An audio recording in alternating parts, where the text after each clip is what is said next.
हिंदी की श्रेष्ठ कहानियों की कड़ी में आज सुनिए वरिष्ठ लेखिका उर्मिला शिरीष जी की लिखी हुई कहानी बाबू की पूजा। तो शुरू करते हैं कहानी बाबू की पूजा। माँ, आप घर पर हैं?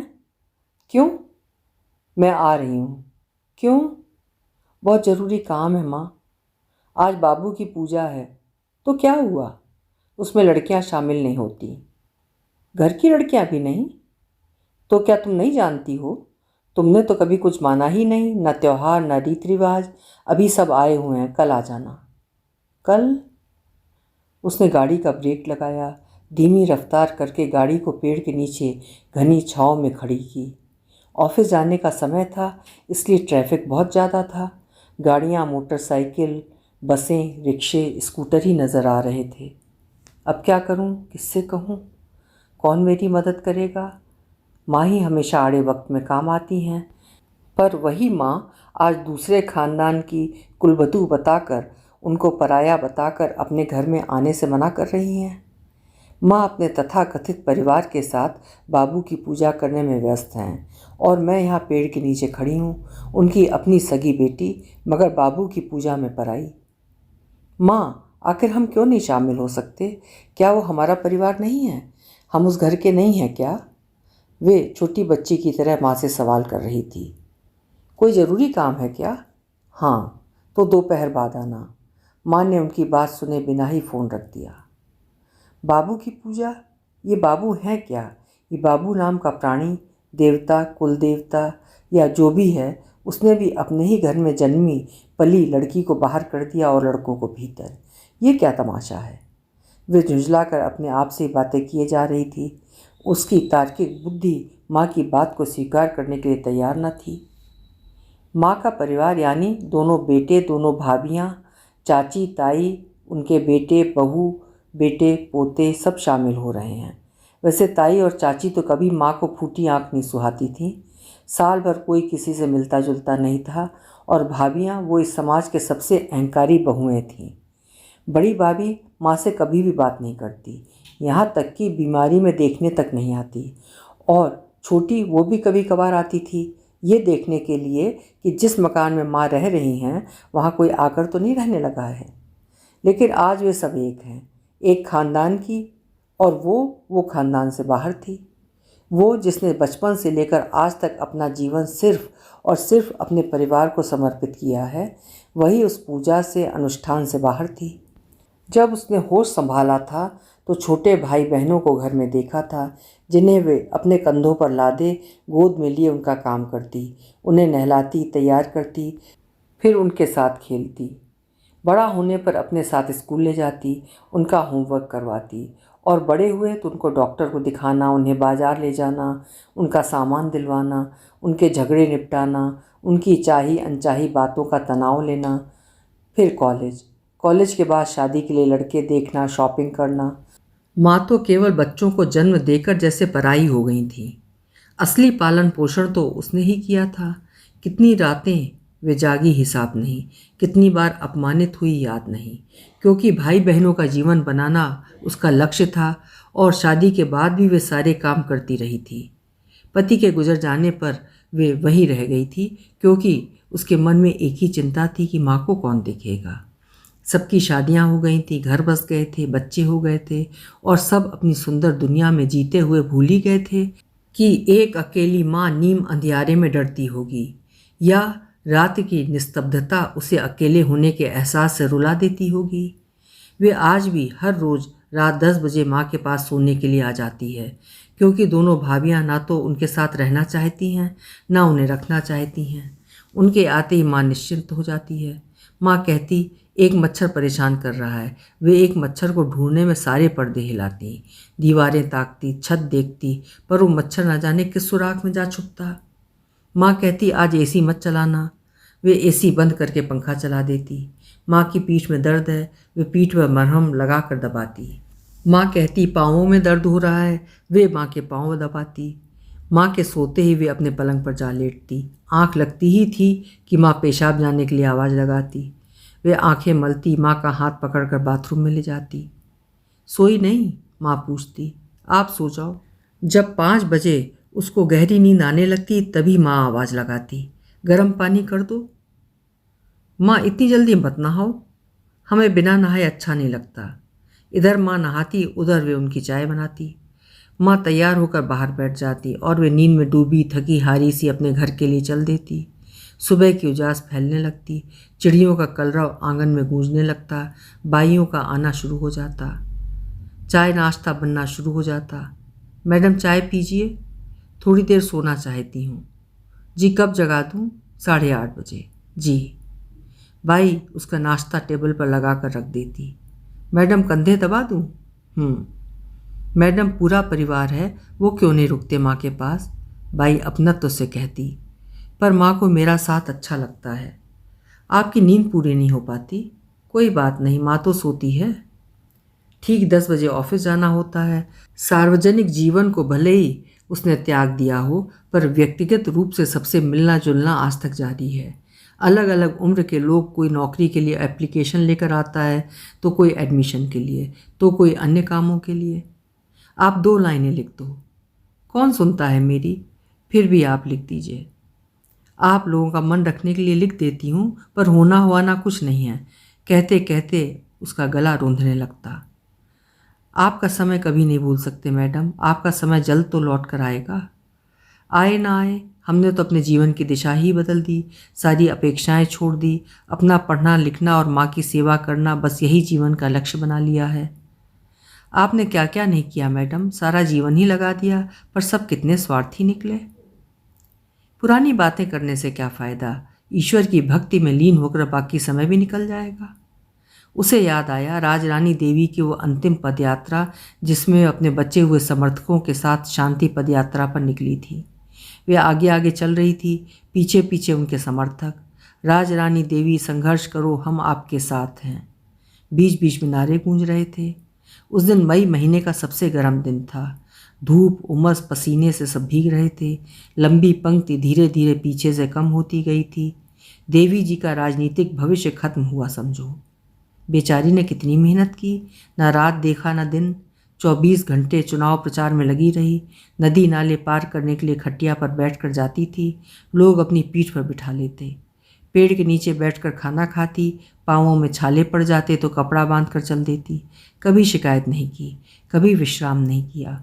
प्रचंड बहुमत से मिली जीत उन्हीं की मेहनत का फल है, जो आज सारी तस्वीर ही बदल गई। अपने ही लोगों ने उन्हें धोखा दिया है, पार्टी से बाहर कर दिया है। एकाएक वो कैसे पराई हो गई? ठीक वैसे ही जैसे लड़कियां अपने घर से पराई हो जाती हैं। सारे नेता एक साथ हो गए, सबकी एक ही मांग थी कि राजरानी को कुर्सी न मिले, और वैसा ही हुआ। रात भर तड़प तड़प कर रोती रही थी। आत्मा तो कल्पेगी ही। उनकी हाय से कोई नहीं बच सकता। वो तो साधु की प्रवृत्ति की हैं, इसलिए इतना बड़ा धोखा और सदमा झेल गई हैं। मैडम तबीयत तो ठीक है? सेविका की आवाज़ से उसका ध्यान भंग हुआ। रात भर बेचैनी सी रही। माँ बार बार उठती है, कभी बच्चों की तरह झुंझुनाती है तो कभी सपने में बर्राने लगती है। जब से पिताजी गए हैं, माँ अजीब से भय से भर गई हैं। मैडम कभी कभी भैया लोगों को भी रुकना चाहिए। सेविका एक ही रट लगाए रहती। आपकी भी तो उम्र हो गई है। नाश्ता दे, वे मुस्कुराकर बोली। आपका मोबाइल बज रहा था, ला मोबाइल ला दे।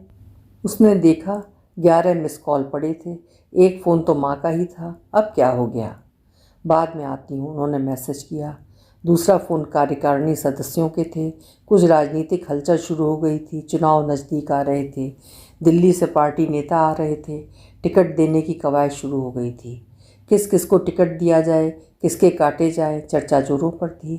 किस क्षेत्र में किसका कितना दबदबा और प्रभाव है, ये भी ज़मीन स्तर पर जांचा परखा जा रहा था। मुझे क्या लेना देना, अब याद आ रही है, क्योंकि वो क्षेत्र मेरा है, मेरे लोग हैं, मैंने उनके लिए काम किया है। वहाँ नलकूप ठीक करवाए, तालाब बावड़ियाँ बनवाईं, सड़क बनवाई, फैक्ट्री शुरू करवाई। अपने लोगों को वैसे ही पाला पोसा जैसे बचपन में अपने भाई बहनों को। मैं नहीं तो और कौन। वे मन ही मन आत्म आकलन और आत्मालाप कर रही थी। मैडम क्या आप कभी राजनीति में नहीं लौटेंगी? वे कुछ बताती या समझाती तभी माँ का फ़ोन आ गया। कुछ काम था? अभी फ्री हुए हैं, सबका खाना था ना, सब खाना खाकर जा चुके हैं, अब तुम आ सकती हो। नहीं, कोई काम नहीं था, रात में ही आऊँगी, उसने अनमने भाव से कह दिया। माँ और पार्टी में, घर और पार्टी में क्या अंतर है? जिस पार्टी को उन्होंने अपनी माँ की तरह समझा था, उसी पार्टी ने उन्हें निकाल दिया था, और जिस पार्टी के लोगों को भाई बहन की तरह मानती थी, वही सब एकाएक छोड़कर चले गए थे, क्योंकि वहाँ का बाबू अब प्रदेश का मुखिया बन गया था। उसके साथ विधायक ज़्यादा थे। वो ऊपर के लोगों का चहेता भी बन गया था, क्योंकि अपनी पार्टी के लिए वही सबसे ज़्यादा फंड दे रहा था। वो लगातार सभाएं कर रहा था, जबकि वे अपने सिद्धांतों और ईमानदारी का त्रिशूल लिए खड़ी रहती थी। वे जानती थी कि लोग उसे पसंद नहीं करते हैं। उसके स्वभाव में वक्रता थी, उसके काम करने का तरीका ही था परिणामवाचक नीतियों में विश्वास करना। अधिकारी उसके सामने खड़े नहीं हो पाते थे, क्योंकि वे एक एक काम का हिसाब मांगती थी। हिसाब समय का, दिनों का, पैसों का। समयावधि में काम न होने पर वे दुर्वासा का रूप धारण करके उन्हें डांटती थी, उनका तबादला करवा देती थी, या सस्पेंड के सीधे आदेश हो जाते थे, और आम लोगों की भाषा में कहा जाए तो सार्वजनिक रूप से बेइज्जती करती थी। बस वही सब किसी को रास नहीं आता था। धीरे धीरे उसके खिलाफ बगावत शुरू हो गई थी। उसे हराने की साजिशें रची जाने लगी थीं। उसके खिलाफ संगठन में ऊपर से शिकायतें की जाने लगी थीं। बाबू अपना कद बढ़ा रहा था, बल्कि बाबू का कद बढ़ता जा रहा था, और ये उस कुनबे से बाहर कर दी गई थी। तभी उसके इने गिने लोगों को लगा था कि राजरानी के साथ अन्याय हुआ है। बाबू को पता चल जाएगा कि कौन कौन उसके साथ इस यात्रा में शामिल है। अगला नंबर हमारा ही होगा। चुपचाप खिसक लेते हैं, हमें कौन पूछेगा। इनका लौटना तो मुश्किल है। आज बाबू का समय है, बाबू को नाराज़ नहीं करना है। पीछे से जो लोग कार में थे, स्कूटर या मोटरसाइकिल पर थे, या योजनाबद्ध तरीके से चल रहे थे, वे धीरे धीरे नज़रें बचाकर खुद को छुपाकर वापस होने लगे थे। जब उसने अपने निवास पर स्वयं को खड़े पाया तो देखा 20-25 लोगों से ज़्यादा नहीं थे। हाँ, महिलाओं की संख्या अलबत्ता 40-50 रही होगी। जिन लोगों के वे नाम या चेहरे से पहचानती थी, वे सब नदारद थे। बाहर कुर्सियाँ पड़ी थीं, पर वे खाली थी। वे वहीं आकर बैठ गई थी। पसीने से साड़ी भीग गई थी, बाल चिपक गए थे। अनीता उनकी हालत देखकर चिंतित हो गई थी। उसने तुरंत उनके लिए संतरे का रस बनाया था। वे चुप थी। जो लोग आए थे वे एकदम खामोश थे। न उनके पास कुछ कहने के लिए था, न जनता के पास सुनने के लिए। दीदी, मैडम, आप लोग जाकर आराम करिए। आप आगे क्या करेंगी? वे पूछ रहे थे। हम तो रात की ट्रेन से निकल रहे हैं, कुछ समय एकांतवास में रहेंगे, चिंतन मनन करेंगे। महिलाएं सुबकने लगीं, घेरा बनाकर उनके नज़दीक आ गईं। हमारा आपके सिवा कोई नहीं है। वो मौन रहीं। आप यहीं रहो, हिम्मत रखो, सब लोग मिलजुल कर काम करना, अन्यथा बाबू का विरोध करने की कीमत चुकानी पड़ेगी। सत्य परीक्षा लेता है। हमने कभी कुर्सी की कामना नहीं की थी। जनता का हमारे लिए जो प्रेम था, आदर और सम्मान था, विश्वास था, उसी के कारण हम उनकी सेवा करना चाहते थे उनका पैसा, उनका हक, उनके लिए बनाई गई योजनाओं का लाभ और सुविधाएं उन्हें मिलें। लेकिन आज सच्चाई और ईमानदारी की कोई कीमत नहीं है। मैं जानती हूँ कि आज के समय में राजनीति धर्म, ईमानदारी और कर्तव्य बोध नहीं हो सकती, ना नाते रिश्ते। दोनों जगह पतन हो चुका है। सब दिखता है। मेरा स्वभाव इन सबके खिलाफ खड़ा हो जाता है, इसीलिए मैं कहीं भी स्वीकार्य नहीं हूँ। लोग मुझे अपने हितों के लिए इस्तेमाल करने आते हैं। जी, फिर मिलना, कहकर उन्होंने दोनों हाथ जोड़ दिए थे। उसका सिर उनकी हथेलियों पर टिका था। एकाएक सारी भीड़ छट गई। बरामदे में वो थी और हथेलियों को भिगोते आंसू। सामने खाली पड़ी कुर्सियाँ, औंधे पानी के गिलास, भरभराते पंखे। सब उठाकर रख दो। जी। न जाने क्या हुआ कि वे एकाएक कार उठाकर माँ के पास चली गई थी, और माँ के गले लगकर जो रोई तो माँ को स्वयं को और उसको संभालना मुश्किल हो गया था।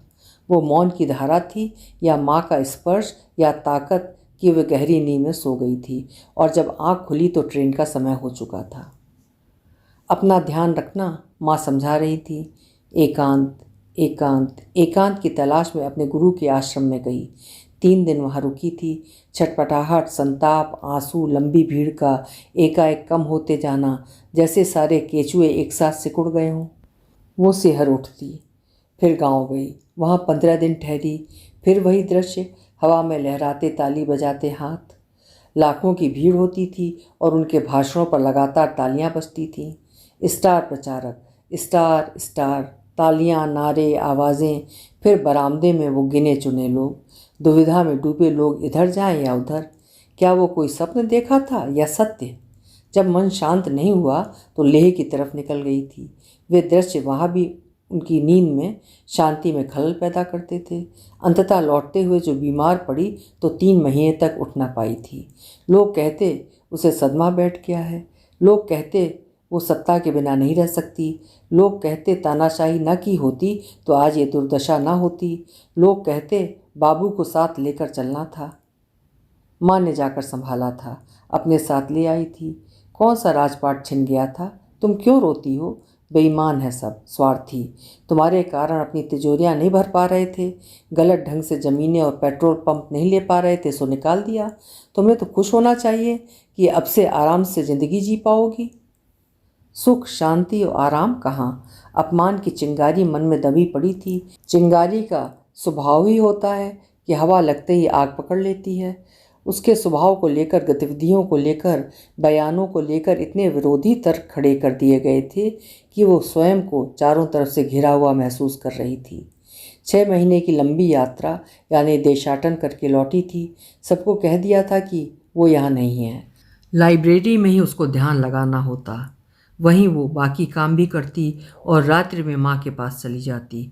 उस माँ के पास जिसने उन्हें बाबू की पूजा देखने और उसमें शामिल होने से मना कर दिया था। वे माँ से पूछना चाहती थी कि बाबू की पूजा में आपने ही निष्कासित नहीं किया, बल्कि उनके जीवन में आए दूसरे बाबू ने भी उन्हें आपकी ही तरह निष्कासित कर दिया है। यानी सार्वजनिक रूप से वो उसी पार्टी की है, बाहर से सम्मानित सदस्य, पर उसके भीतर जाने के सारे रास्ते बंद कर दिए हैं। उसकी बात, उसकी सलाह, उसकी पार्टी के लिए की गई सेवा, सब पर चर्चा निषिद्ध है। जो उसका नाम लेगा वही बाबू का कोप भाजन बनेगा। क्या उसका औरत होना सबके ईगो में आड़े आता था या सत्ता का पुरुष वर्चस्व उसे पीछे ढकेल देता था? मैडम, आपसे मिलना चाहता हूँ। सुबह सुबह उसके पूर्व पीए का फ़ोन आया। क्यों? आने की अनुमति दीजिए मैडम। कारण? 2 मिनट बात करना चाहता हूँ, मना मत करिए। ठीक, शाम 5 बजे आ जाओ। क्या बात करना चाहता है? क्यों मिलना चाहता है? मन में सवालों की झड़ी सी लग गई थी। पीए, जिसका नाम विनायक था, जब आया तो वे सतर्क होकर बैठ गई। कोई भी बात टेप कर सकता था। अब उन्हें किसी पर विश्वास नहीं रहा था। बताओ, महीनों बाद हमारी याद कैसे आ गई? मैडम, सीएम को हटाने की चर्चा जोरों पर चल रही है। तो हटे या रहे, मुझे क्या लेना देना? आप पुनः आना चाहेंगी अपना अपमान करवाने के लिए? पार्टी अपनी गलती सुधारना चाहती है। अब उन्हें अपनी गलती का एहसास हो रहा है। उनको लगता है आप ही प्रदेश की बागडोर मजबूती से संभाल सकती हैं। तब संभाल सकती हूँ जब पूरा प्रदेश कर्ज में डूबा है, किसानों की राशि नहीं दी गई है, बाढ़ ने तबाही मचा दी है और सबको लग रहा है कि बाबू संभाल नहीं पा रहा है। तब वे तैश में बोले जा रही थी। उसका चेहरा क्रोध से लाल हो गया था। मैडम, बीपी बढ़ जाएगा। मेरे बीपी की चिंता मत करो। तुमको किसने पट्टी पढ़ा कर भेजा है? विनायक हड़बड़ा गया, इधर उधर देखने लगा। उसे मालूम था कि वे उसी पर बिफर पड़ेगी। मैडम, आप अपनी माँ की सेवा क्यों करती हैं? क्यों जाती हैं वहाँ? क्योंकि माँ को मेरी ज़रूरत है। हम एक दूसरे को भली भांति समझते हैं। वही तो मैडम, ये प्रदेश, यहाँ की जनता आपको और आप उसको ठीक से जानती समझती हैं। मेरे साथ रहकर तर्क करना सीख गए हो। साहब, आपसे बात करना चाहते हैं इन्हीं कुछ महत्वपूर्ण बिंदुओं पर। वे विनायक की चाल समझ गई थी। वो अपनी जुगाड़ बैठाने के चक्कर में था। तो क्या इतनी परिस्थितियां बदल गई हैं, हालात बिगड़ गए हैं? इसलिए नहीं कि वह पुनः राजनीति में आना चाहती थी, इसलिए नहीं कि उसके पास संसाधनों की कमी थी, इसलिए कि उन्हें अपना खोया वजूद पाना था, अपना सम्मान पाना चाहती थी, अपने किए कामों का हिसाब मांगना था। चाय पियो। मनी मन उसके भीतर गहरी उथल पुथल चल रही थी। एक एक दृश्य छल छद्म आंखों के सामने दिखाई दे रहे थे। चाय खत्म हो चुकी थी। विनायक बेचैनी के मारे कभी उठता तो कभी बैठता, तो कभी उसके चेहरे की तरफ देखता, तो कभी बोलते बोलते ठहर जाता। उसकी इस गोपनीय भेंट पर भी सबकी निगाहें टिकी हुई थी। मैडम, सोचने का मौका दो। साहब से भेंट करने में क्या हर्ज है? वो चालाक आदमी है, मिलेगा यहाँ, मीडिया में कुछ और कह देगा। ये मेरी तरफ से गारंटी रही, वो आपकी अनुमति के बिना एक शब्द नहीं कहेंगे। कल शाम का समय रखो और साफ साफ सुन लो, समझ लो मेरे साथ किसी भी तरह की चालाकी, झूठ और धोखेबाजी की तो यहाँ से लेकर ऊपर तक तांडव मचा दूंगी। मैं अब वो राजरानी नहीं रही जो विरोध में शांति पद यात्रा निकाल रही थी, समझ रहे हो ना? जी। विनायक खुशी के मारे उछल सा पड़ा। उसे लगा मैडम बहुत जल्दी राजनीति में पुनः प्रवेश करके सब संभाल लेगी और वो फिर से मैडम का पीए बन जाएगा, या हो सकता है इससे भी ज़्यादा कुछ। क्या तुम दोबारा राजनीति में जा रही हो? माँ फ़ोन पर थी। ऐसा कुछ भी नहीं है माँ, मिलने वाले तो आते ही रहते हैं। पुराने दिन भूल गई, कैसा व्यवहार किया था सबने? माँ, उस दिन आपने मुझे पूजा में शामिल नहीं होने दिया था। आप सोच नहीं सकती कि मुझे कितनी तकलीफ़ हुई थी, और बाहर के बाबू ने भी वही किया था माँ। हम चाहते हैं कि बेटियों को भी बाबू की पूजा में शामिल किया जाए। माँ ने कुछ सुना या नहीं उसे नहीं मालूम। हाँ, बाहर के बाबू की पूजा अलबत्ता बंद होने जा रही थी, क्योंकि उसने अपने कदम आगे बढ़ाने का निर्णय ले लिया था, बिना ये सोचे कि वो हारेगी या जीतेगी। अभी आप सुन रहे थे उर्मिला शिरीष जी की लिखी हुई कहानी बाबू की पूजा। कल मिलेंगे फिर किसी नई कहानी के साथ। आप खुश रहें, सेहतमंद रहें। शुक्रिया।